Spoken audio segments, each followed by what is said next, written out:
𝒂𝒂𝒂𝒍𝒔 I surmised that two nightmarish accounts from my childhood. Perhaps you best read them to truly comprehend what has befallen me.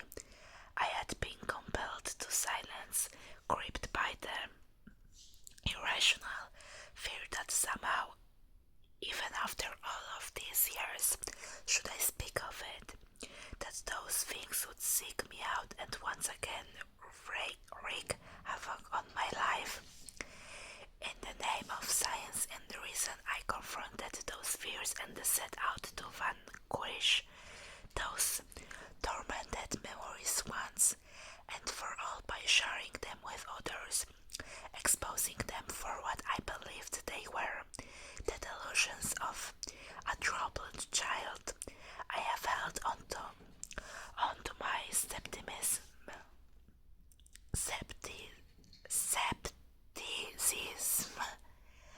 and rationality for dear life. I have allowed them to define me, but this morning I was presented with verifiable psychical evidence of what I do not know, but it cannot be ignored, and it seems strange to me that the last few days have been so tainted by apprehension and misfortune after finally breaking my silence that I can no longer really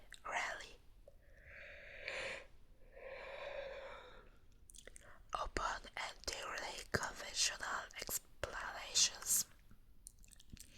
In the wake of sharing those traumatic experiences I had as a child, I have been plagued by an overwhelming sense of unease. Intently, I attribute this to the fear I had experienced in simply recounting and reliving those terrible events in my mind. But as the days passed, it felt like so much more. A feeling of impending doom consumed my every thought. While sleep came to me, rest did not. Each morning I awoke, my nerves on edge, as if deprived of sleep for an age. Nothing overtly frightening happened during the first few nights. No visitation, no unwelcome bedfellows, no whizzing breaths reaching out from deep within my bedroom walls, but I had that distantly familiar feeling of not being alone.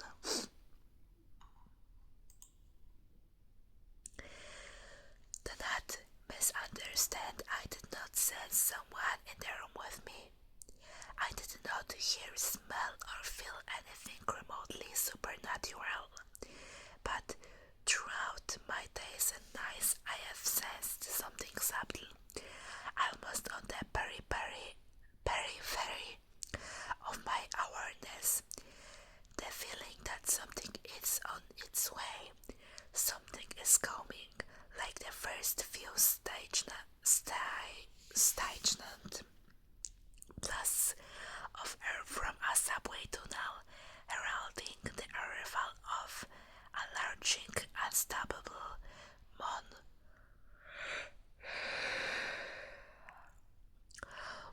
monstrosity, so surprising yet expected. My sense of unease grew with each passing day, pushing its way under my skin, deep into my mind like some form of serious infection. I tried to focus my attention on various writing projects in a vain attempt to fill my mind up to the brim with other thoughts, hopefully leaving no room for those contaminated memories, but those thoughts came to me nonetheless. My anxiety gained momentum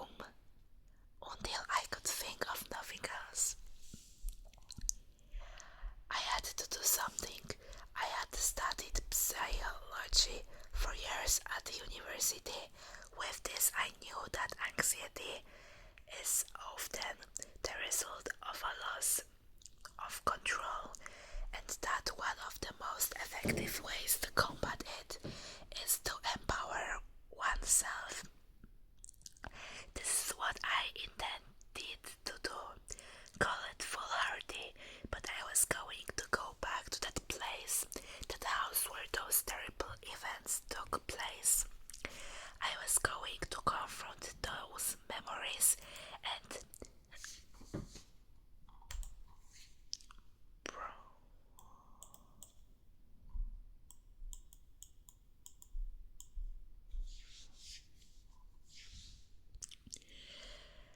expose them for what they were. Nonsense.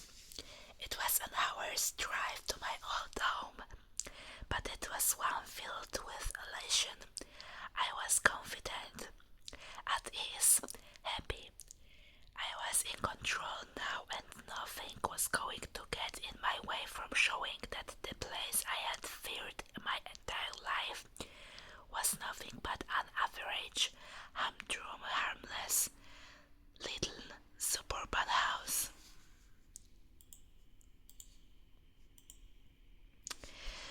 Playfully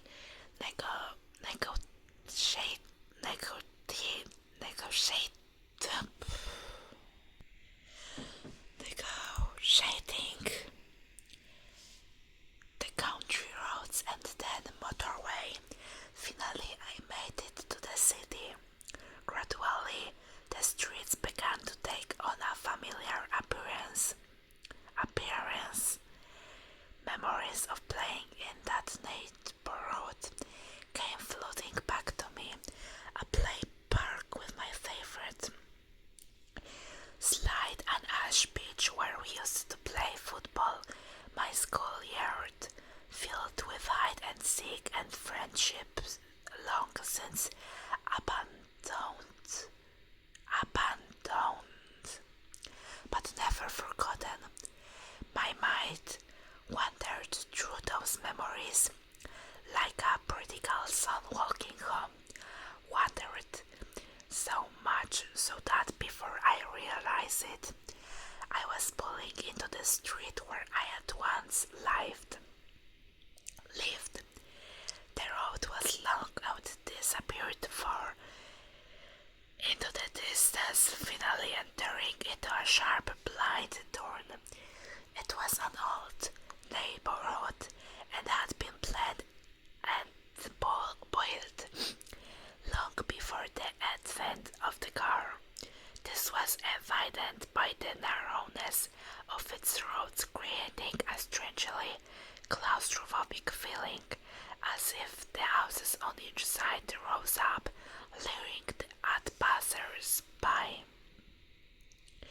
I slowed my speed and cast my eye over each house that I passed. It was a uniform place, with every house looking not dissimilar. My heart suddenly began to beat faster as a cold chill crawled up my spine. There was the house. It was late afternoon and the street was quiet, almost lonely. I stared at that little place, wondering how such an ordinary home could have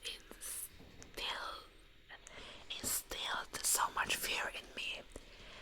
I had initially intended to only look at the house from afar,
all but obscured by a thick mosaic of weeds and other invasive species.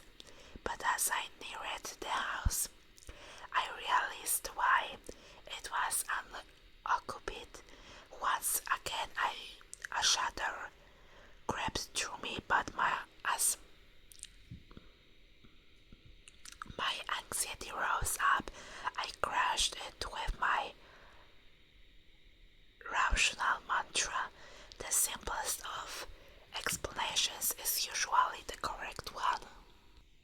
I assumed that due to the current economic climate, that the house had probably just been on the market for some time, and that the owner wasn't too aware of the old sentiment that the first bite is with the eye. But as I looked around, I could see no for sale sign or nor one to let. It genuinely seemed as though this house had been forgotten, abandoned, and left to rot.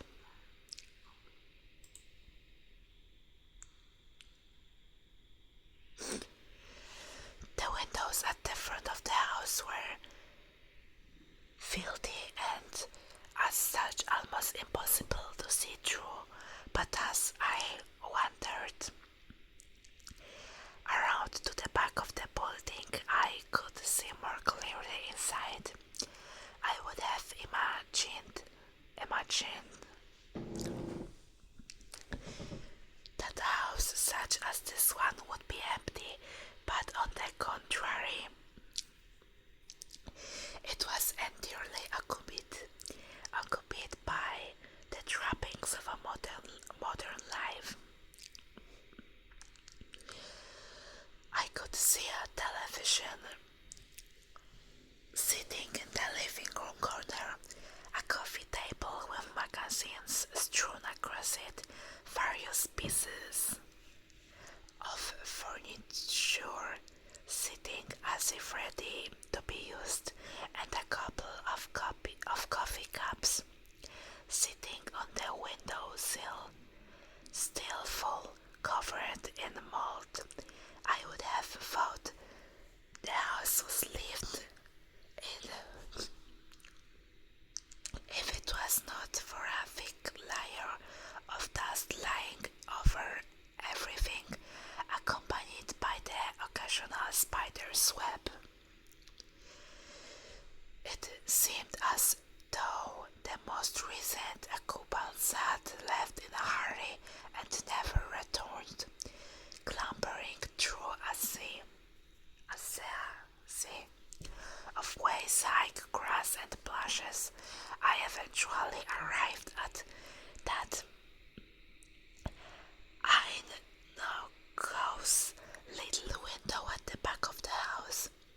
The very sight of it frightened me, but this was mere memory and not the strange feeling of being watched from within as I had experienced it as a child. Peering in, the room looked eerily familiar. I suppose there is little that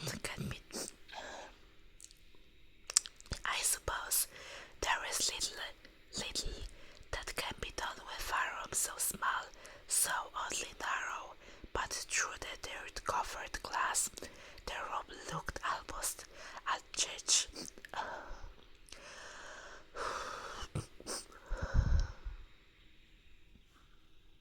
From when I had slept in it, a bed, a set of drawers, and what looked like an assortment of toys on the floor.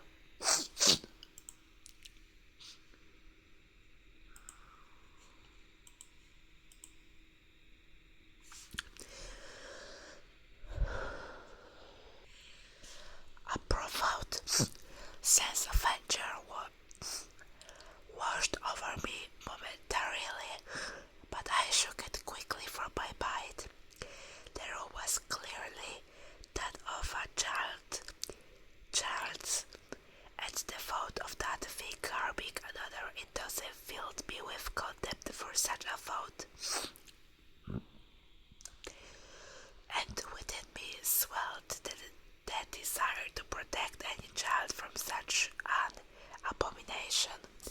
As I gazed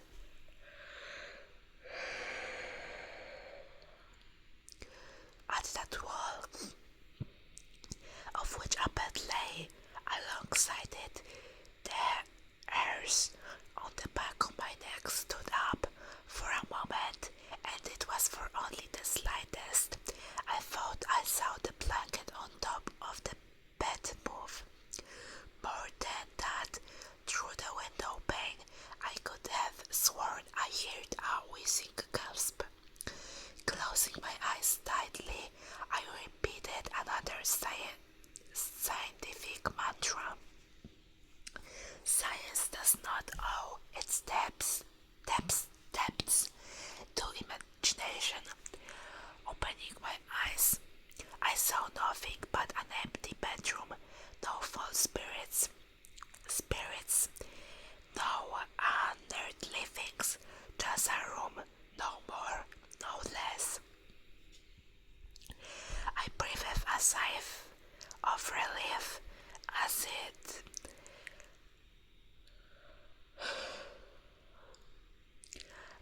it that all was well with word for the first time in many days.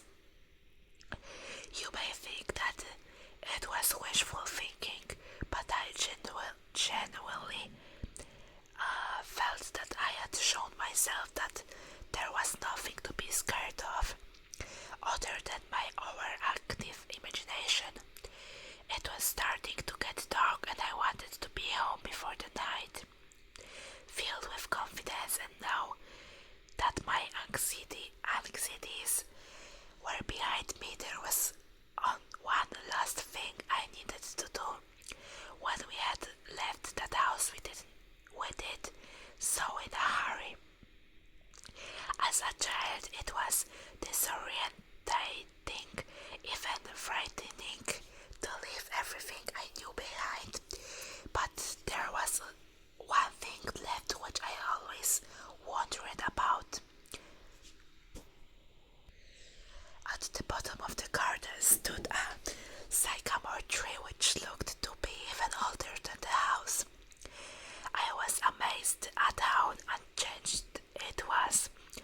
I had grown up, gone on to pastures new, but the old sycamore still stood with warm, almost friendly in its appearance.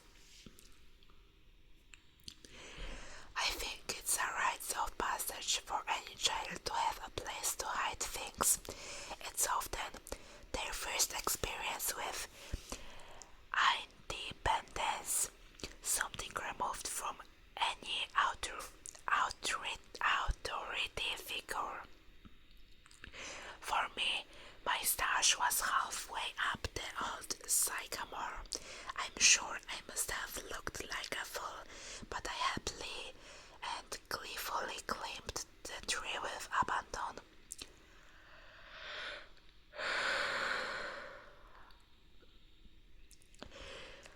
The configuration of the branches had changed in places, but overall, the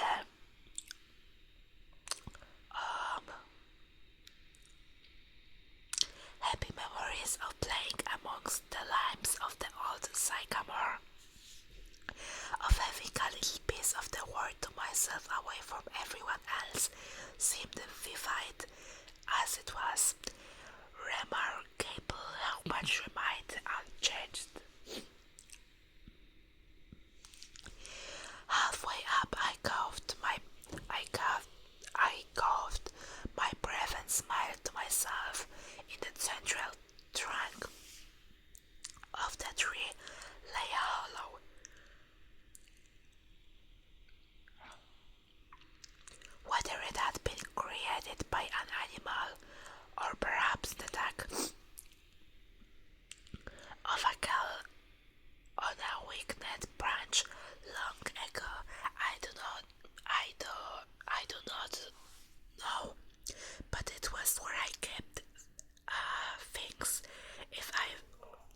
inside were not very interesting, mostly just toys and rarely exotic pieces of contraband like a slide or some smoke bombs.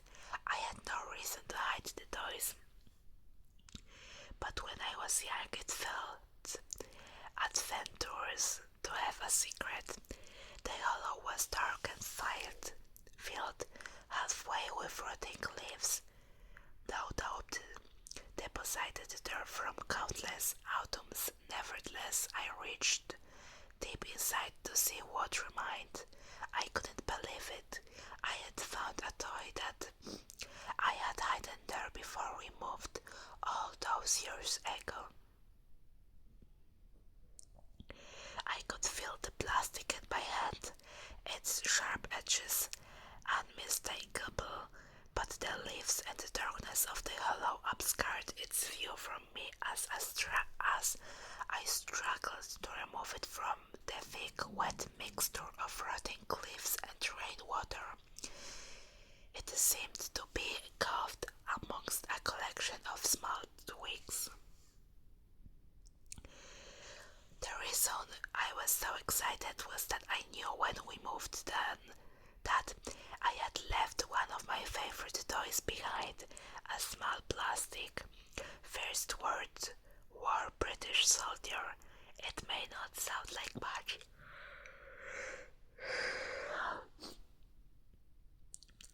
but I had grown up on my family's stories of my grandfather's adventures during both wars, and while he had passed away before I was born, I would often act out exaggerated versions of the stories with this small soldier in the role of the hero, my intrepid grandfather.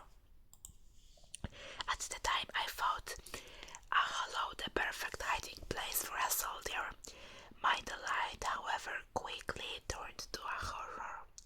I felt sick to my stomach, for as I pulled the soldier out, I realized it was not my toy but something else entirely.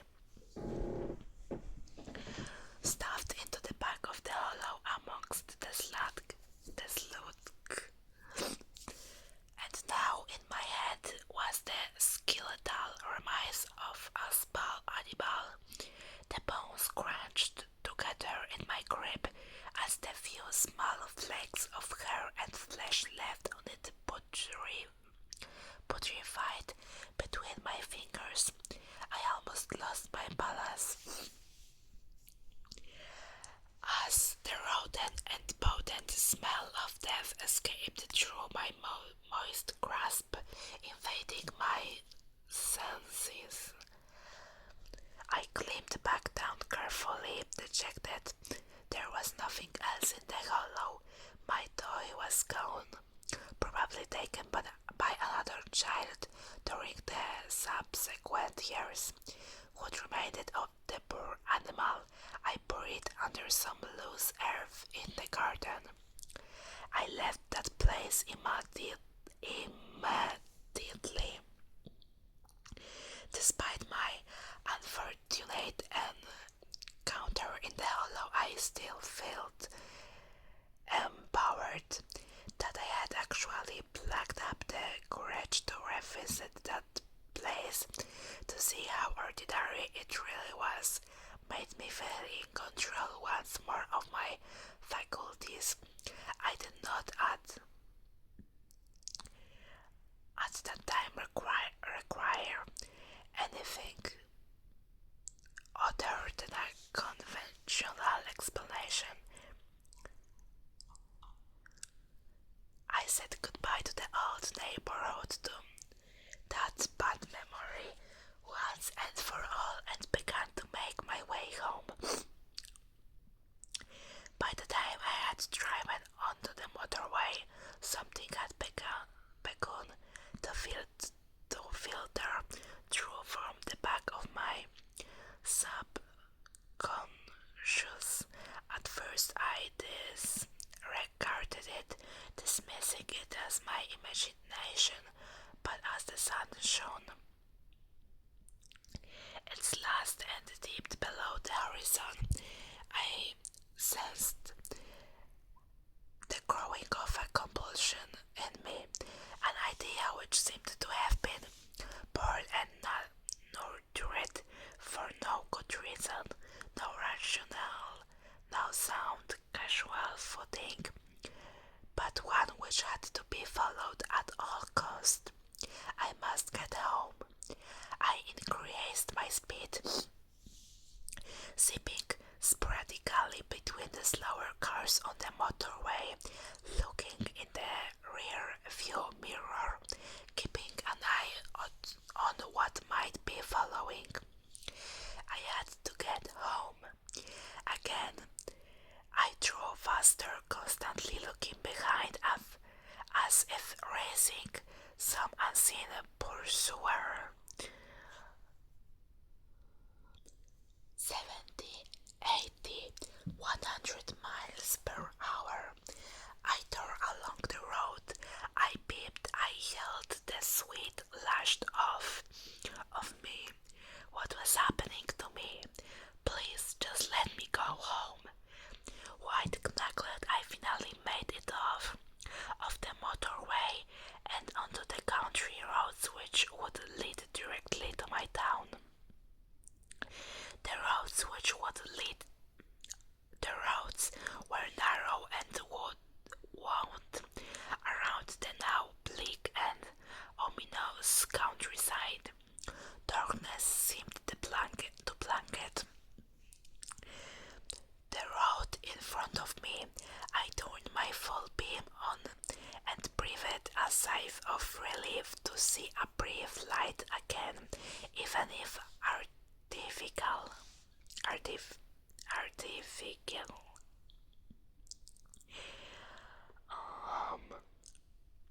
The manic anxiety which had seemed to creep on me on the motorway appeared to have diminished. However, I still glared into the rear view mirror more often than I should have, just to make sure that there was nothing following me. What a ridiculous thought to think of something chasing my car, to put myself and others in danger by speeding down a busy motorway. Madness. Still, madness or not, I had felt compelled to get away as quickly as possible, and even though I had managed to collect my nerves, the loneliness of the road I was on fueled my yearning for my own town, my own street, my own bed. Nervously, I traversed the web like winding roads which seared through the countryside, feeling relieved at the first sign of a lamppost of civilization and of the boundaries of my town.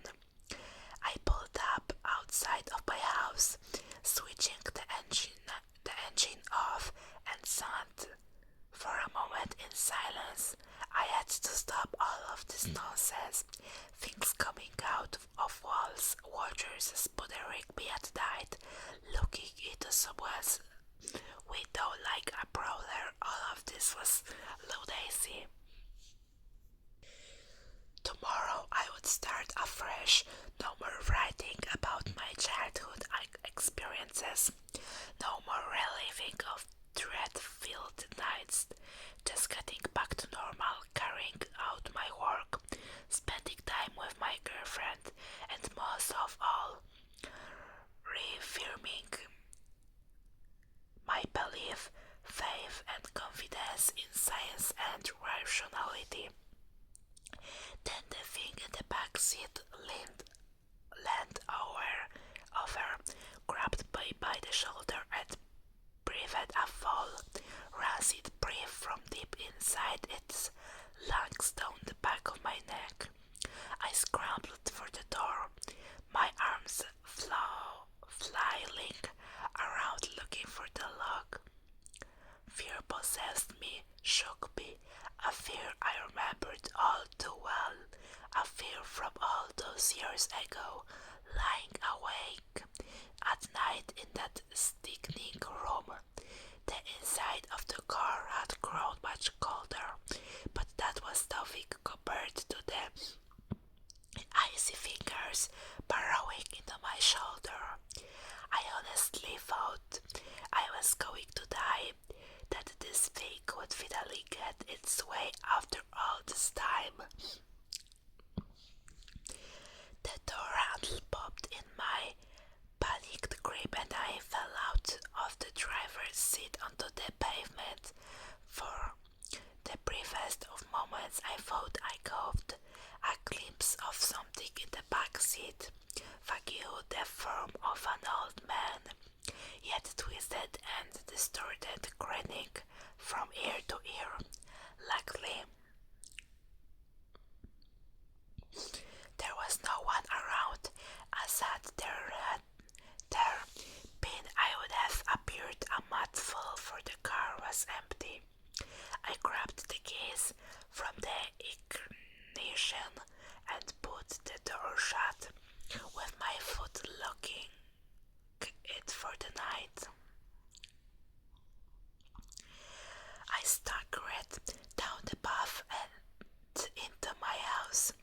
I'm not going to lie to you, but I dragged myself to sleep last night. You may recall that I said I had evidence, actual physical evidence of something unnatural. You might be wondering what that evidence is. Well, I could say that it was the marks on my shoulder that made me shudder with fear. Or I could tell you that my bedroom window lying brazen open this morning by what looked like claw marks has left me dreading tonight, or any other. But no, none of them scared me as much as what I saw today upon walking. Sometimes the most frightening of messages are the most simple, for lying on my chest as I awoke this morning was a toy soldier. The soldier I had hidden in that hollow all those years ago returned to me as an adult, bitten in